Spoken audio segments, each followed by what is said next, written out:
Cambridge English, IELTS 12, Tests 5 to 8. Published by Cambridge University Press and Cambridge English Language Assessment 2017.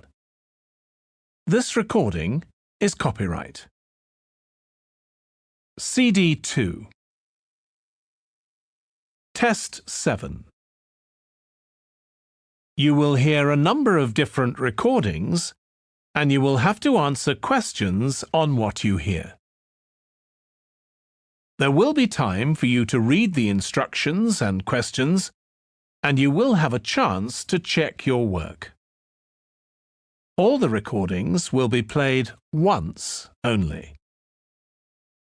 The test is in 4 sections. At the end of the test, you will be given 10 minutes to transfer your answers to an answer sheet. Now turn to Section 1.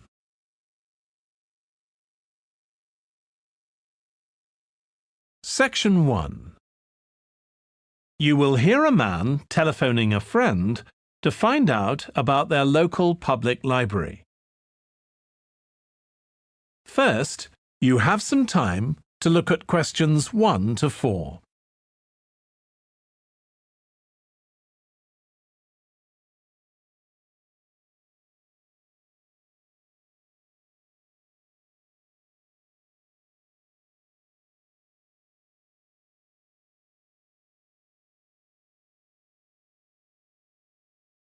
You will see that there is an example that has been done for you.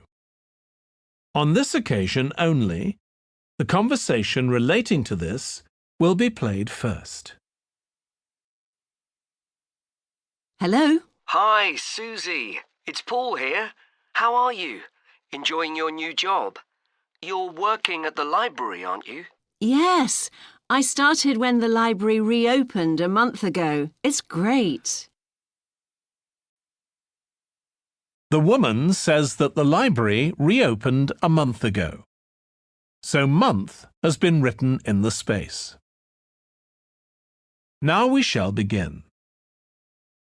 You should answer the questions as you listen because you will not hear the recording a second time.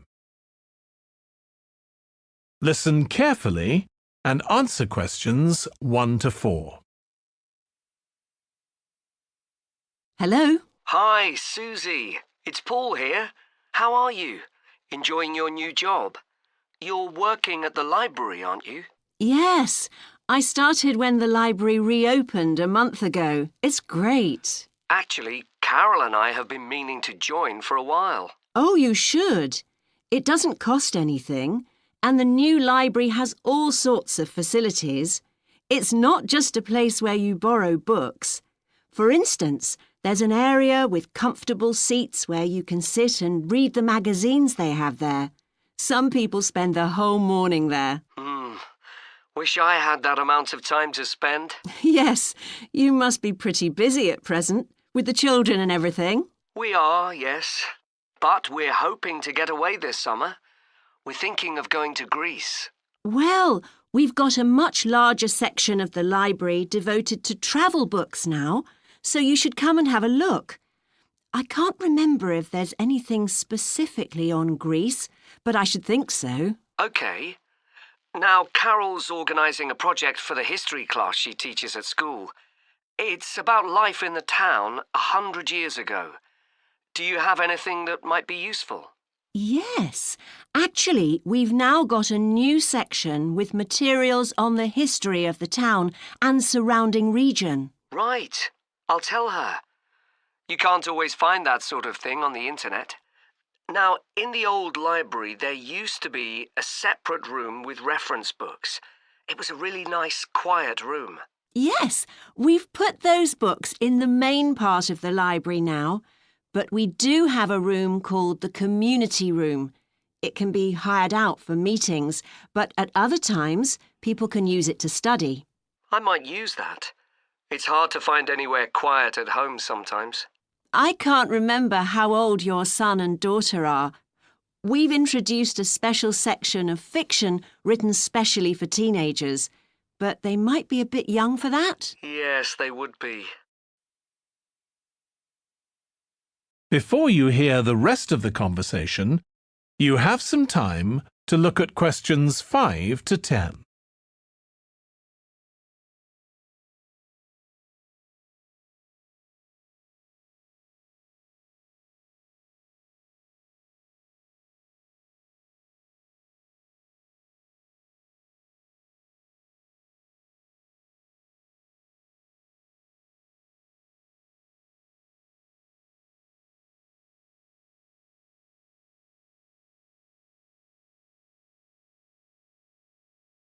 Now listen and answer questions 5 to 10.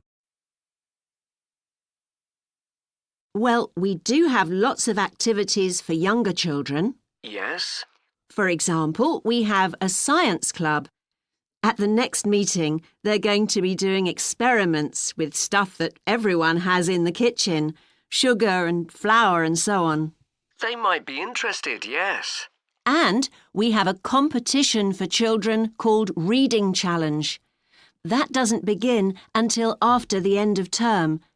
They have to read 6 books and they get a certificate if they manage it. So that gives them something to do while they're on holiday, instead of getting bored. That's the idea. And there's special activities for adults too. On Friday, we have a local author called Tanya Streep who's going to be talking about her new novel. It's called Catch the Mouse, and she based the story on a crime that actually took place here years ago. Right. We're not free on Friday, but I'll look out for the book. Now, this probably isn't for you, but we do have IT support available for members.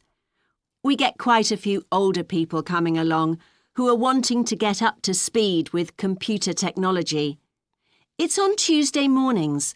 They don't need to make an appointment or anything. They just turn up. Well, my mother might be interested. I'll let her know. OK. And there's another service which you wouldn't expect from a library, which is a free medical checkup. The hospital arranges for someone to come along and measure the level of sugar in your blood, and they check cholesterol levels at the same time. Really? Yes, but that's only for the over 60s, so you wouldn't qualify. OK. Well, I'll tell my mother. She might be interested. What other information? Well, we do have a little shop with things like wall charts and greetings cards, and also stamps, so you can post the cards straight away, which is really useful. Yeah. Well, I'll bring the children round at the weekend and we'll join. Oh, one more thing. I'll be bringing the car. Is there parking available? Yes, and it's free in the evening and at weekends. Perfect. Well, thanks, Susie. See you soon. That is the end of section 1. You now have half a minute to check your answers.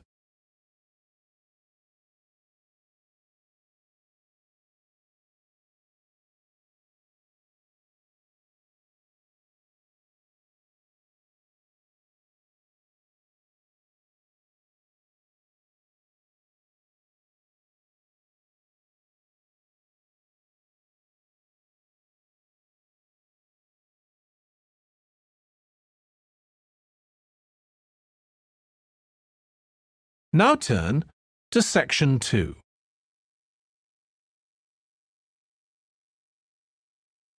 Section 2.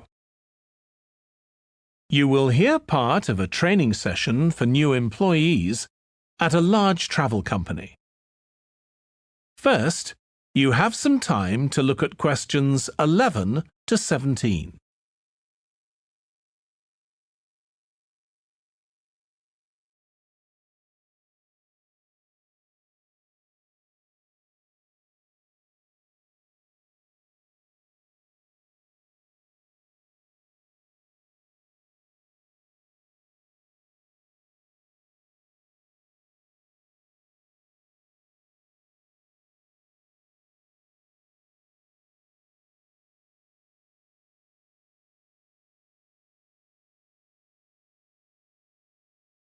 Now listen carefully and answer questions 11 to 17.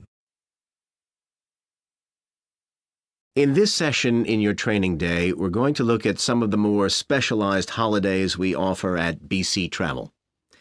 Now, the travel business is very competitive, and it's important to be aware of how the market's changing and developing. In terms of age groups, the over 65s are an important market, and one that's increasing steadily year on year. The fewest holidays are taken by the 31 to 42-year-olds, and that figure shows no sign of rising. The biggest market at present is still the youngest group, the 16 to 30s, but this group's also seen the biggest drop over the last few years, whereas there's a noticeable growth in the number of holidays taken by the 55 to 64-year-olds. As far as the 43 to 54-year-olds are concerned, bookings there are steady, but I have to say we haven't seen the increase we expected.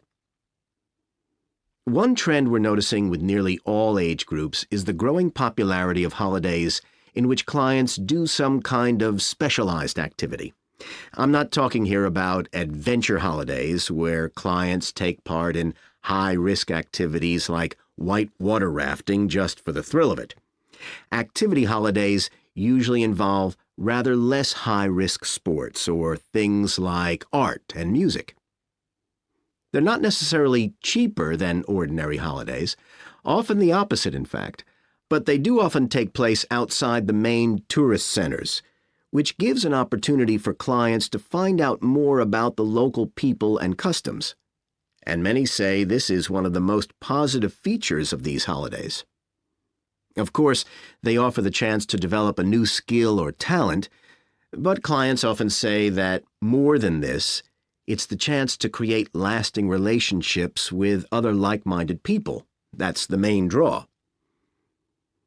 Let me give you some examples of BC travel activity holidays. Our painting holidays take place in 4 different centers in France and Italy, and they're very popular with clients of all abilities from beginners onwards. We've got an excellent team of artists to lead the classes. Some of them have been with us from the start, and 5 additional ones will be joining us this year so that we can offer a greater number of classes in each center. As far as cooking holidays are concerned, I know a lot of agents offer holidays where clients cook recipes related to one particular country, usually the one they're staying in, but we focus on dishes from a great many different ones. Apart from that, you'll find the usual emphasis on good quality organic ingredients. That's more or less a given nowadays, and there are generally some meat-free recipes included. Our photography holidays take place in a wide range of countries from Iceland to Vietnam, and clients have the opportunity to see some stunning scenery. Groups are small, no more than 8, so clients can have one-on-one tuition during the holiday, and excursions are arranged with fully trained guides. At the end of each holiday, an exhibition is held of the photographs taken so that clients can see one another's work and receive valuable feedback from the tutor. Before you hear the rest of the training session, you have some time to look at questions 18 to 20.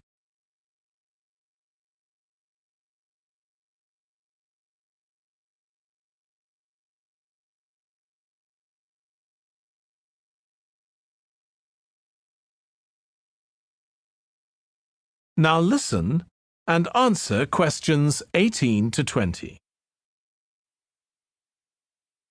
Finally, let me tell you about our fitness holidays. In Ireland and Italy, we run one-week general fitness classes for all ages and levels of fitness. Clients start the course with a consultation with a trainer, and together they draw up an individual program. As well as improving general fitness, clients find that they end up losing much of the stress they've built up in their daily lives. In Greece, we have a 2-week holiday for clients who want to do something about their weight. This has all the features you'd expect, like a personalized diet program, but one of its most popular features is that the exercise classes are all held on the beach. People say it's far preferable to being in a gym. Finally, we offer several holidays in Morocco. One very popular one is the mountain biking holiday. Bikes are provided, and there are different routes according to people's ability. We offer one which is tailored to the needs of families, which is particularly popular. Okay, so that's about all the time I have today, so thank you very much. That is the end of section 2. You now have half a minute to check your answers.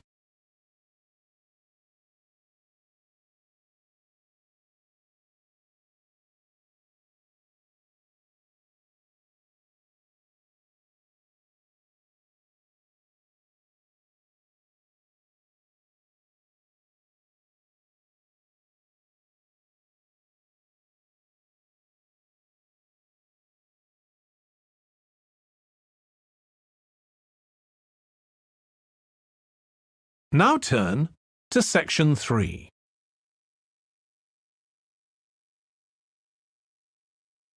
Section 3. You will hear 2 tourism students called Natalie and Dave talking about the tourism case study they are doing. First, you have some time to look at questions 21 to 26.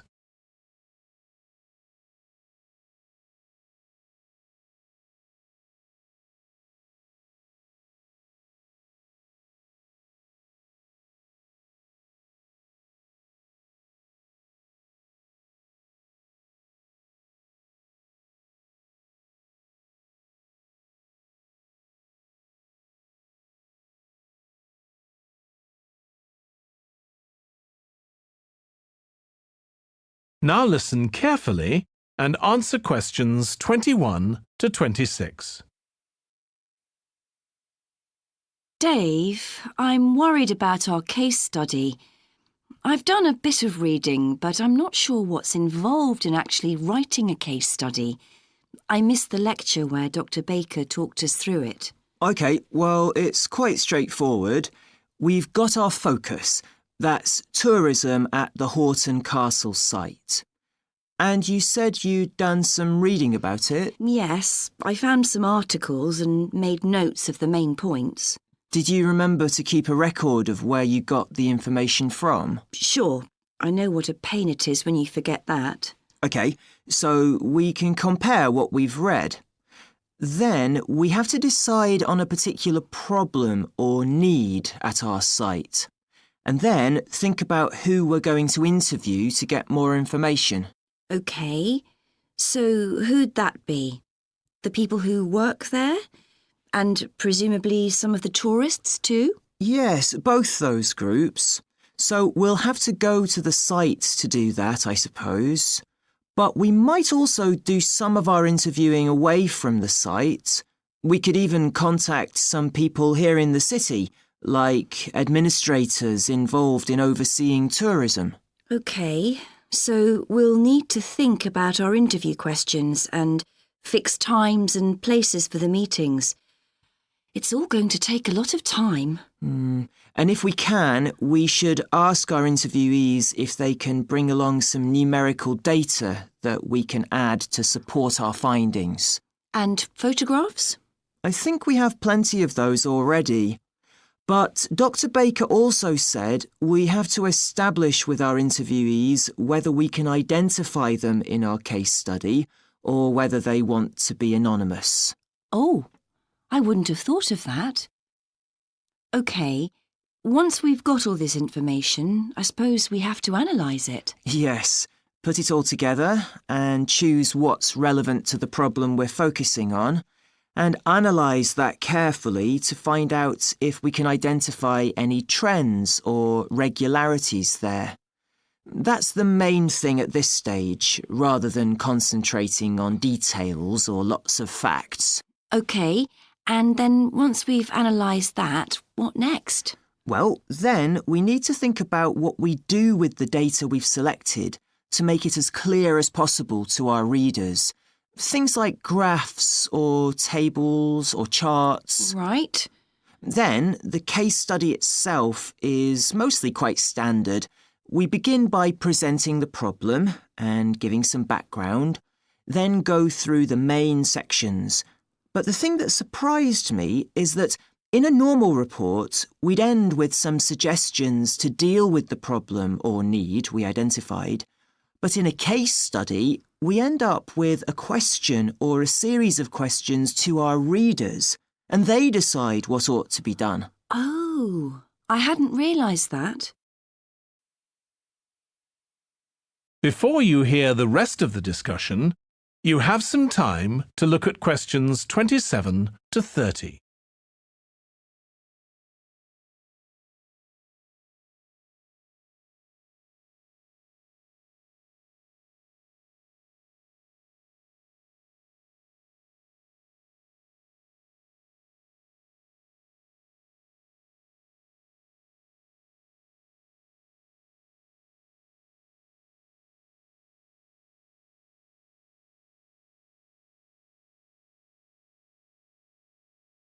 Now listen and answer questions 27 to 30. So, basically, the problem we're addressing in our case study of the Horton Castle site is why so few tourists are visiting it. And we'll find out more from our interviews, but I did find one report on the internet that suggested that one reason might be because, as far as transport goes, access is difficult. I read that too, but that report was actually written 10 years ago when the road there was really bad, but that's been improved now. And I think there's plenty of fascinating stuff there for a really good day out, but you'd never realise it from the castle website. Maybe that's the problem. Yes, it's really dry and boring. I read somewhere a suggestion that what the castle needs is a visitor centre. So we could have a look for some information about that on the internet. What would we need to know? Well, who'd use it for a start? It'd be good to know what categories the visitors fell into too, like school parties or retired people. But I think we'd have to talk to staff to get that information. OK, and as we're thinking of suggesting a visitor centre, we'd also have to look at potential problems. I mean, obviously it wouldn't be cheap to set up. No, but it could be a really good investment. And as it's on a historical site, it'd need to get special planning permission, I expect. That might be hard. Right, especially as the only possible place for it would be at the entrance, and that's right in front of the castle. But it could be a good thing for the town of Horton. At present, it's a bit of a ghost town. Once they've left school and got any skills or qualifications, the young people all get out as fast as they can to get jobs in the city, and the only people left are children and those who've retired. Right. Something else we could investigate would be the potential damage that tourists might cause to the castle site. I mean, their environmental impact. At present, the tourists can just wander around wherever they want. But if numbers increase, there might have to be some restrictions, like sticking to marked ways. And there'd need to be guides and wardens around to make sure these are enforced. Yes, we could look at that too. OK, well, we've certainly managed... That is the end of section 3. You now have half a minute to check your answers.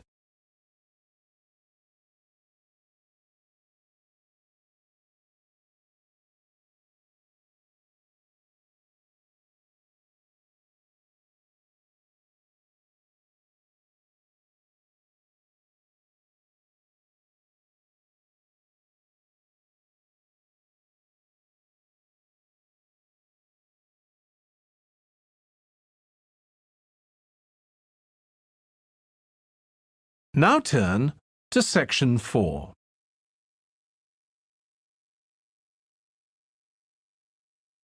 Section 4. You will hear a lecturer on an environmental studies course discussing how birds are affected by environmental change. First, you have some time to look at questions 31 to 40.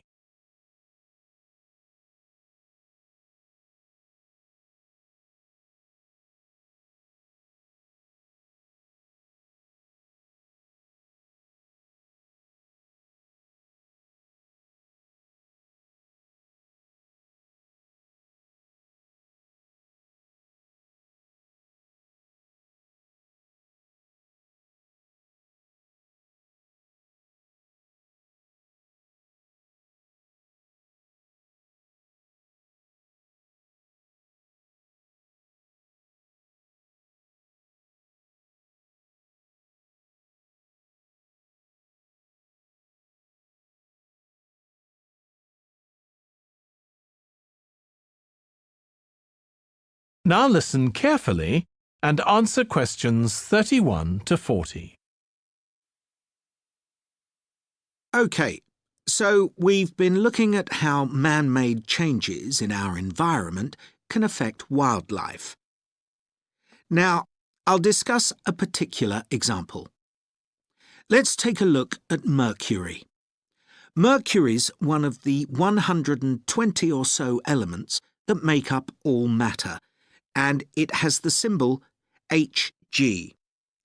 It's a shiny, silvery substance. You may have seen it in old-fashioned thermometers, but it's not used much for domestic purposes now because it's highly toxic. But the problem is that the amount of mercury in the environment's increasing. The main reason for this is the power plants used to produce electricity. The main source of energy that most of them use is still coal, and when it's burned, it releases mercury into the atmosphere. Some of this gets deposited into lakes and rivers, and if it's ingested by a fish, it's not excreted. It stays in the fish's body, and it enters the food chain. So, it's been known for some time that birds which eat fish may be affected. But what wasn't known until quite recently is that those that eat insects can also be affected. So, a woman called Claire Varian-Ramos is doing some research on how this is affecting birds. And rather than looking at how many birds are actually killed by mercury poisoning, she's looking for more subtle sub-effects. And these may be to do with the behaviour of the birds, or with the effect of mercury on the way their brain works, so whether it leads to problems with memory, for example. And she's particularly focusing on the effects of mercury on bird song. Now, the process of song learning happens at a particular stage in the bird's development. And what you may not know is that a young bird seems to acquire this skill by listening to the songs produced by its father, rather than by any other bird. And Varian-Ramos has already found in her research that if young male birds are exposed to mercury, if they eat food contaminated with mercury, then the songs they produce aren't as complex as those produced by other birds. So, quite low-level exposure to mercury is likely to have an impact on male birds in a natural situation because it can mean that they're less attractive to female birds, and so it can affect their chances of reproduction.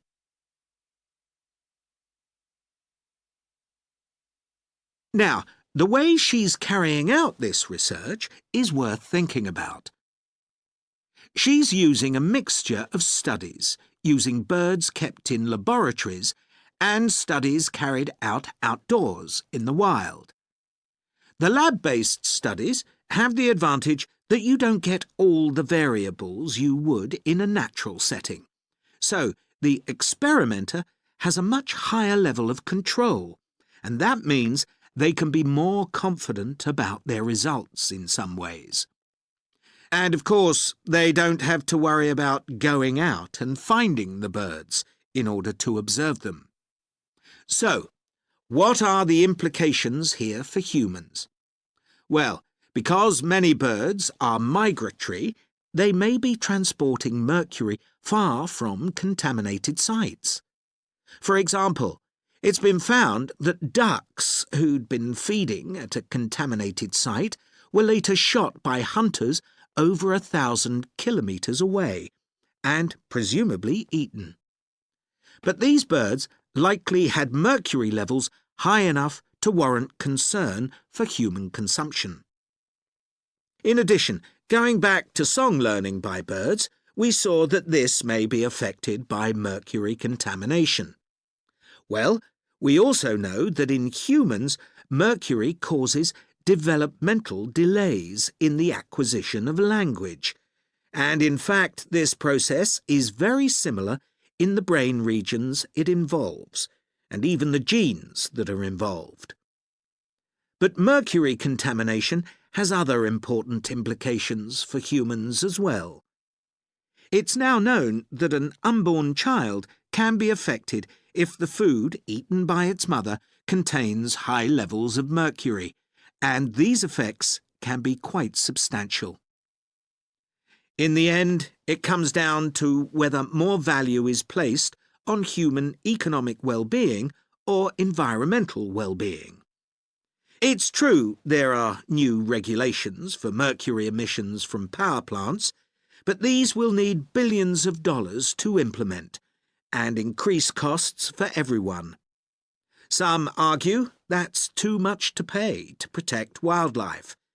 But as we've seen, the issues go beyond that, and I think it's an issue we need to consider very carefully. That is the end of section 4.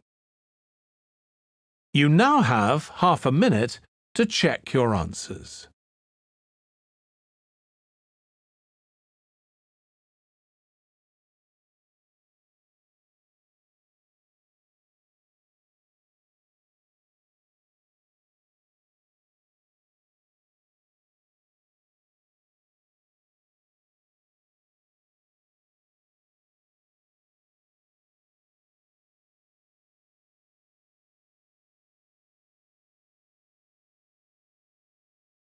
That is the end of the listening test.